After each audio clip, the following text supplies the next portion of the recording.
차가운 가을 바람이 스며드는 밤 경찰서 앞은 이상할 만큼 고요했다. 이 사장님이 제 친어머니라고요?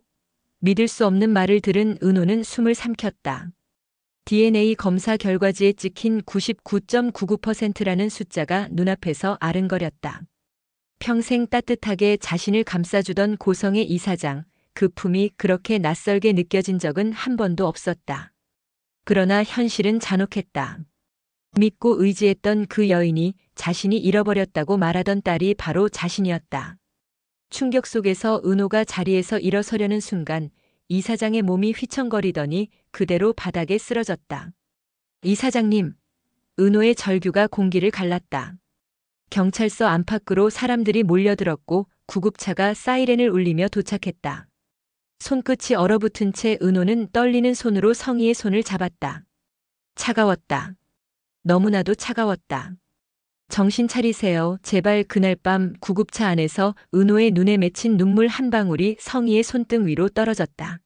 한때 모든 걸 다 가진 듯 여유로웠던 여인은 산소 마스크에 의지한 채 마치 어린아이처럼 나약하게 누워 있었다. 세상은 그렇게 순식간에 무너졌다. 그 시각 박성재는 사무실에서 늦은 회의를 마치던 중이었다. 낯선 번호로 전화가 걸려왔다. 오빠, 나야 영나. 동생의 목소리였다. 그런데 어딘가 불안했다. 엄마가 경찰서 근처 병원에 있대. 이상하지 않아? 순간 그의 손에 쥔 펜이 떨어졌다. 어머니가 병원이라니. 평소라면 절대 자신의 일정을 누설하지 않던 고성이었다. 성재는 망설임 없이 차 키를 들고 나섰다. 하지만 그때 그는 몰랐다. 그 전화가 앞으로 벌어질 모든 사건의 시작이 될 거라는 걸. 병원 응급실에 도착했을 때 그는 믿을 수 없는 광경을 마주했다. 침대 옆에서 울고 있는 여자는 다름 아닌 지은호였다. 은호 후배? 성재의 목소리에 은호가 고개를 들었다. 눈가가 충혈된 그녀의 얼굴엔 혼란과 두려움이 엉켜 있었다. 본부장님, 이 사장님이 은호의 말은 끝까지 이어지지 못했다. 의사가 나와 환자의 상태를 전했고 다행히 생명에는 지장이 없었다. 하지만 이상한 건 따로 있었다. 보호자분이세요? 라는 의사의 질문에 성재가 대답했다. 네, 제가 보호자입니다. 그 말에 은호가 놀란 눈으로 그를 바라봤다. 그리고 그 순간 두 사람은 서로의 진실을 알게 됐다. 그분이요, 제 어머니세요. 뭐라고요? 병원의 공기마저 얼어붙었다. 고성의 그 한 여인의 이름이 두 사람을 피로 묶고 있었다. 다음 날 진실은 또 다른 형태로 모습을 드러냈다. 성재는 밤새 잠을 이루지 못했다. 어린 시절 어머니는 언제나 완벽했다. 냉정하지만 단 한 번도 감정을 보이지 않던 여자. 그런데 은호 앞에서는 눈물을 흘렸다. 그것이 연기인지 진심인지 그는 구분할 수 없었다. 한편 은호 역시 혼란스러웠다. 따뜻하다고 믿었던 손길이 계산된 접근이었다면, 자신이 받은 모든 사랑이 거짓이라면 세상 어느 것 하나 믿을 수 없을 것 같았다. 두 사람은 다음 날 조용한 카페에서 다시 만났다. 선배, 이게 도대체 무슨 일이죠? 은호의 눈빛은 공허했다. 성재는 깊게 숨을 내쉬었다. 나도 모르겠다. 하지만 뭔가 숨기고 있어. 우리 어머니가. 그때 은호의 입에서 한마디가 나왔다. 선배, 어제 전에 이 사장님이 건강검진 같이 받자고 하셨어요. 남편분 일정이 취소됐다고. 그 말을 들은 성재의 눈빛이 순간 날카로워졌다. 혈액검사, 건강검진, 그리고 어머니의 이상한 행동들. 하나의 퍼즐이 머릿속에서 맞춰지고 있었다. 그는 자리에서 벌떡 일어났다. 은호 후배, 혹시 어머니가 우진이 얘기한 적 있어요? 한우진이요? 저랑 고등학교 같은 반이었어요. 근데 왜요? 그 순간 성재의 손이 떨렸다. 은호 후배, 우리 집에 우진이가 와 있었어요. 많이 아팠어. 간이식이 필요하다고 했지. 그리고 퍼즐의 마지막 조각이 맞춰졌다. 고성이가 은호를 찾은 이유, DNA 검사, 접근, 모든 게 하나의 결론으로 향했다. 그것은 모성이 아니라 이식 대상이었다. 성재는 곧장 차를 몰았다. 이번엔 혼자 갈 수 없었다. 은호 후배, 같이 가요. 어머니가 자주 가는 별장이 있어요. 두 사람은 외곽 도로를 달려 높은 담장으로 둘러싸인 저택 앞에 섰다. 문은 잠겨 있지 않았다. 불길했다. 조용한 집안 2층에서 희미한 불빛이 새어나왔다.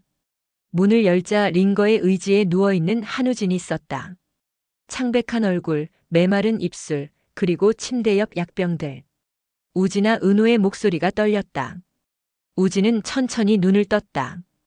은호야, 내가 왜 여길, 그의 말은 금세 눈물로 번졌다. 나 간경아 말기야. 엄마가 널 찾은 이유 나 때문이야. 그 말 한마디에 모든 게 무너졌다. 은호는 숨이 막혔다. 나한테 간을 이식하려고? 우진은 눈을 감았다. 미안해. 나도 오늘 아침에 알았어. 엄마가 우리 쌍둥이라고. 그 말이 끝나자 공기가 멎었다. 쌍둥이. 피로 이어진 진실.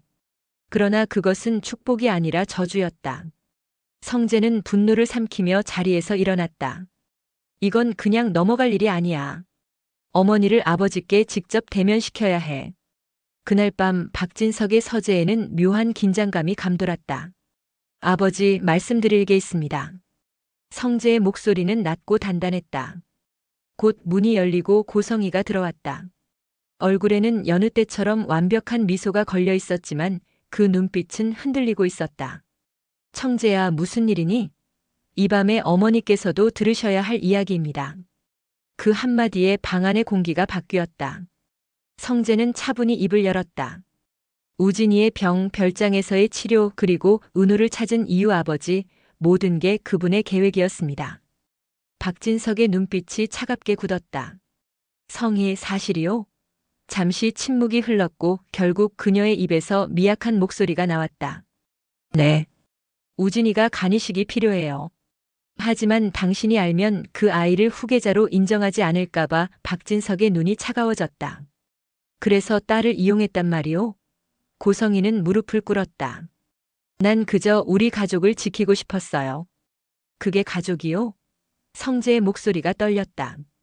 그건 사랑이 아니라 집착이에요.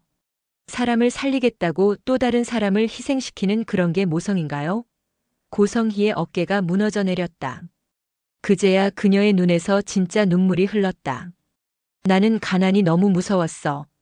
언제 쫓겨날까봐 두려웠어. 그래서 우진이만큼은 이 세상에 남게 하고 싶었어. 진석은 고개를 돌렸다. 당신은 잘못 생각했어. 가족은 피보다 마음이 먼저요. 그날 밤 서재를 나서는 세 사람의 발걸음은 무겁고 느렸다. 거짓과 욕망으로 쌓아 올린 화려한 날들의 껍질이 하나둘씩 벗겨지고 있었다. 은호는 창가에 서서 멍하니 하늘을 올려다봤다. 별이 총총히 빛났다. 그녀는 속삭이듯 말했다. 엄마, 그럼에도 불구하고 미워할 수가 없어요. 그리고 성재는 창문을 닫으며 작게 답했다. 이제 진짜 가족이 뭔지 우리가 보여줄 차례야. 화려했던 날들은 그렇게 무너졌지만 진짜 빛나는 날들은 이제 시작이었다. 차가운 새벽 공기가 창문 틈으로 스며들었습니다. 밤새 내린 가을비의 흔적이 도로 위에 희미하게 남아 있었고 도시는 아직 잠에서 완전히 깨어나지 못한 듯 조용했어요. 지은호는 창가에 서서 빗물이 맺힌 유리를 바라봤습니다. 그 빗방울 하나하나가 마음속의 혼란처럼 흘러내리고 있었죠. 어젯밤의 기억이 여전히 생생했습니다. 어머니라 믿었던 사람, 따뜻함이라 생각했던 미소가 모두 계획이었다니. 믿고 싶지 않았지만 진실은 너무나 뚜렷했습니다. 은호는 손끝으로 유리창을 문질렀습니다. 그 위에 맺힌 차가운 물기가 그녀의 손끝을 타고 흘러내렸습니다. 눈물이 아닌데 눈물보다 뜨거운 감정이었어요. 분노인지 슬픔인지 아니면 둘 다였을지도 모르죠. 그녀의 세상이 그렇게 다시 흔들리기 시작했습니다. 한편 박성재는 밤새 단 한숨도 자지 못했어요. 책상 위에 놓인 노트북 화면엔 별장 주소와 의료 기록이 떠 있었습니다. 우진의 병명, 치료 내역, 이식 수술 준비 과정까지 모두 고성희의 지시에 따라 은밀히 이루어진 것들이었죠. 성재는 손으로 이마를 짚으며 깊게 한숨을 내쉬었습니다.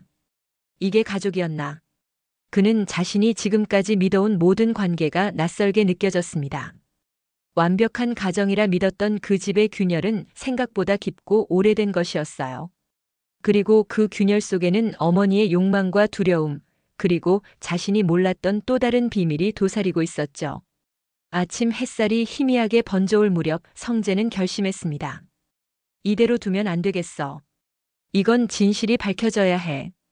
그의 목소리에는 결의가 담겨 있었지만 그 결의의 끝에는 피할 수 없는 아픔이 기다리고 있음을 그는 이미 알고 있었어요. 그날 오전 은호는 회사로 출근하지 않았습니다. 멍하니 걷다가 발걸음이 멈춘 곳은 병원 앞 벤치였습니다. 그녀는 여전히 믿기지 않는 표정으로 병원 건물을 올려다봤어요. 거기엔 아직 고성이가 누워 있었죠. 의식은 돌아왔지만 면회는 제한되어 있었습니다. 그녀는 휴대폰을 꺼내다가 망설였습니다. 메시지를 보낼까 아니면 그냥 잊을까?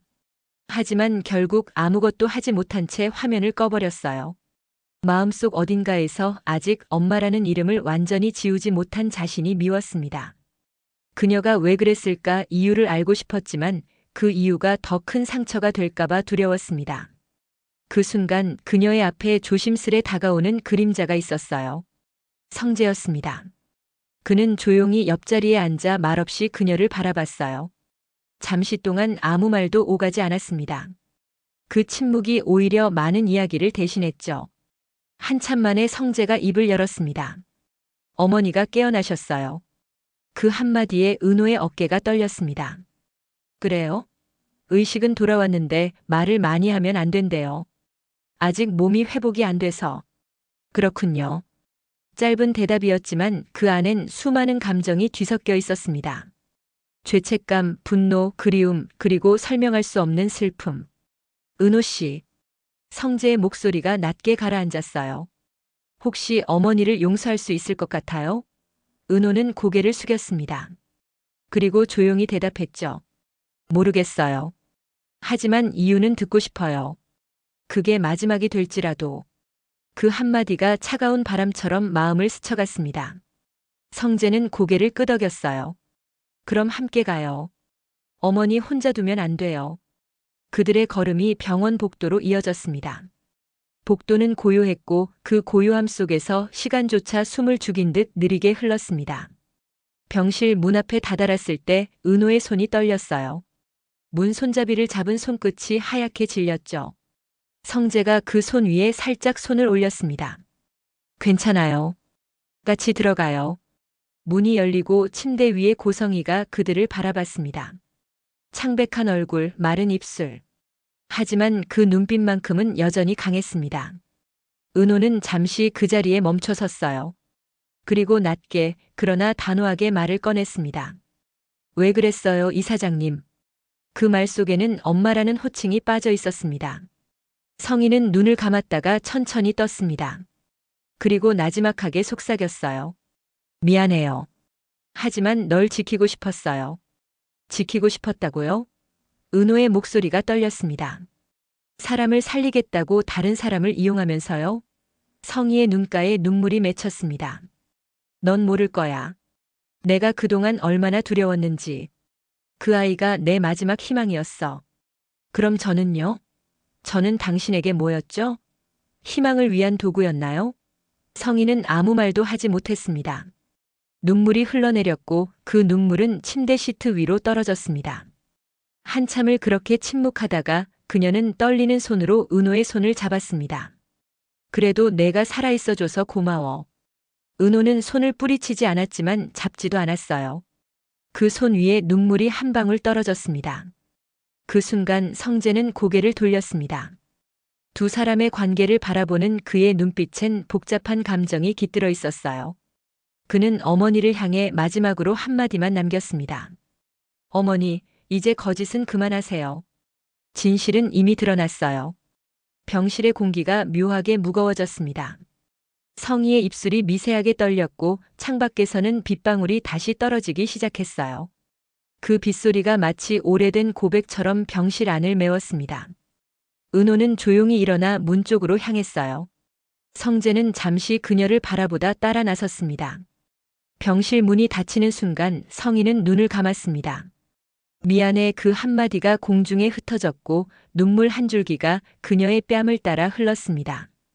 바깥으로 나오자 비는 이미 소리 없이 내리고 있었어요. 회색 하늘 아래 은호와 성재는 아무 말 없이 나란히 걸었습니다. 서로 다른 상처를 가진 두 사람이었지만 그 발걸음만큼은 묘하게 같은 방향을 향하고 있었죠. 빗속에서 은호는 작게 속삭였습니다. 이제 정말 끝일까요? 성재가 대답했습니다. 아니요. 진실은 드러났지만 끝은 아직 아니에요. 남은 건 그 진실을 감당하는 일뿐이에요. 빗소리만이 그들의 대화를 삼켰습니다. 세상은 여전히 흐리고 그 흐림 속에서 또 다른 그림자가 움직이고 있었어요. 그리고 아무도 알지 못했습니다. 그 그림자가 다시 그들의 삶을 뒤흔들 거라는 걸. 병실 창문 너머로 늦가을 햇살이 희미하게 비쳤습니다. 고성이는 병상에 앉아 조용히 눈을 감고 있었어요. 창가에 놓인 화분 하나 그마저도 시들어 있었습니다. 은호가 가져다 준 작은 안개꽃이었죠. 은호야. 그녀는 낮게 이름을 불렀습니다. 하지만 돌아오는 대답은 없었습니다. 그녀의 목소리에는 후회와 두려움이 엉켜 있었습니다. 세상이 무너져도 지키고 싶었던 아들, 그 아들을 위해 너무 많은 죄를 지은 여자. 며칠째 이어지는 침묵 속에서 성희의 머릿속에는 오래된 기억들이 떠올랐습니다. 1999년 겨울, 첫눈이 내리던 제주. 젊은 시절의 자신은 그때도 울고 있었어요. 아기를 안고 버스 정류장에서 하염없이 울던 날, 그녀는 스스로에게 말했죠. 이게 마지막이야. 다시는 울지 말자. 하지만 그 약속은 지켜지지 않았습니다. 그날 이후 고성희의 삶은 거짓과 두려움으로 쌓인 성벽이었으니까요. 박성재는 늦은 밤 병원 복도에 서 있었습니다. 은호는 창문가에 앉아 고개를 숙이고 있었어요. 흰 불빛 아래에서 그녀의 손이 미세하게 떨리고 있었습니다. 은호 씨 괜찮아요? 괜찮아요, 괜찮다고 해야겠죠. 그녀는 웃으려 했지만 입꼬리가 금세 무너졌습니다. 저 사람 나한테 엄마라고 했어요. 그 말이 그렇게 낯설지 않았어요. 이상하죠? 어릴 적에는 꼭 누군가가 날 기다리는 것 같았는데. 성재는 아무 말도 하지 못했습니다. 은호의 어깨에 손을 올리려다 멈췄습니다. 이 감정을 어떻게 표현해야 할지, 어떤 위로가 옳은 것인지 자신도 알 수 없었으니까요. 한편 별장에서는 우진의 숨소리가 점점 거칠어지고 있었습니다. 의사는 하루에도 몇 번씩 상태를 확인했지만 그의 간 수치는 점점 내려가고 있었죠. 우진아, 버텨야 해. 조금만 더. 고성희는 매일같이 그의 손을 잡고 속삭였습니다. 그녀의 얼굴은 피로와 공포로 가득했습니다. 엄마 은호는 알겠지? 아니야. 아직 몰라. 넌 쉬어야 해. 아무 걱정도 하지 마. 우진은 미약하게 웃었습니다. 엄마, 나 은호 만났어. 엄마한테 닮은 눈이더라. 따뜻하고 슬퍼. 그 말에 성희의 가슴이 저며왔습니다. 그녀는 입술을 깨물었습니다. 우진아, 엄마는 널 살릴 거야. 이 세상 끝까지 가서라도 널 살릴 거야. 하지만 그 순간 그녀 자신도 알았습니다. 그 말이 사랑이 아니라 집착의 고백이라는 걸. 며칠 뒤 박진석은 진료 기록 복사본을 손에 쥐고 있었습니다. 간경화 말기 이식 필요. 딱 5글자만으로도 그의 세상은 무너졌습니다. 이걸 왜 나 몰래 했어?